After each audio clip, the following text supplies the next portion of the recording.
Why, hello, greetings and salutations, my friends. November the 5th, 2025, in my neck of the woods, was a beaver supermoon. And look at that moon. It is super. And you might have heard that term thrown around before. Let's dig into what it means. So, first of all, what's a supermoon? It's a relatively new popular term for a full moon that happens when the moon is at its closest point to Earth, and that's called its perigee. This makes it look up to 14% bigger and 30% brighter than a normal full moon. Look at this moon when it comes out from behind the clouds. It practically looks like the sun. It's commonly called the Beaver Moon. This is the full moon in November.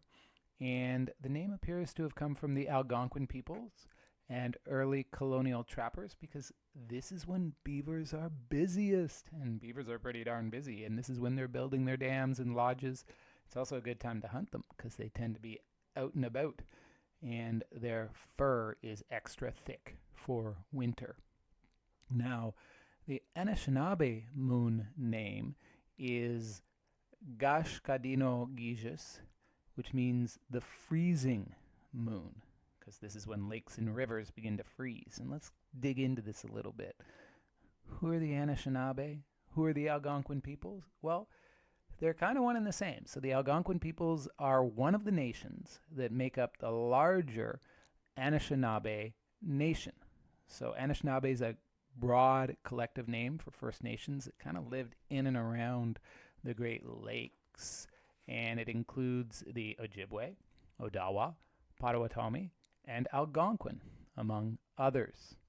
And the Anishinaabe didn't call it the Beaver Moon specifically, most of the other tribes, but they have lots and lots of stories in November about the beaver, who's called Amik in Anishinaabe, and he's a sacred animal that teaches wisdom, hard work, and the importance of creating ecosystems like dams that support the entire community. Because that's the crazy thing about a beaver.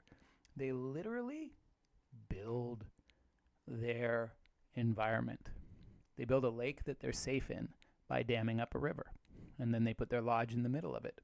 And how the predator is going to get at them? Well, sometimes a bear will dig through a beaver dam in the winter, but usually they're really hard to get to. Now, before we finish, I want you to notice something super cool about this moon. It has a halo. And what is it? It's like a pale rainbow-colored ring, and it's sometimes called the lunar halo or a 22-degree halo. And it's caused by the same thing that causes a rainbow, only this time it's not water, but ice crystals way high up in the sky, splitting the light from the moon, creating a rainbow effect. And you have red on the inside and blue on the outside. Although, is that exactly what we see here? And I'm going to leave you with this little bit of weather lore.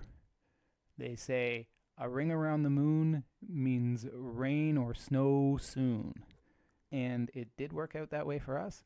2 days later, we had our first snow of the year, a good 10 centimeters. One of the biggest first snows we've ever had in Toronto. So this time the moon's halo was correct, and it was a supermoon halo. And I'm hoping you enjoyed learning a little bit about what a beaver supermoon is. And thanks for making it to the end of the video. I hope you enjoyed the beautiful views of the moon. Peace.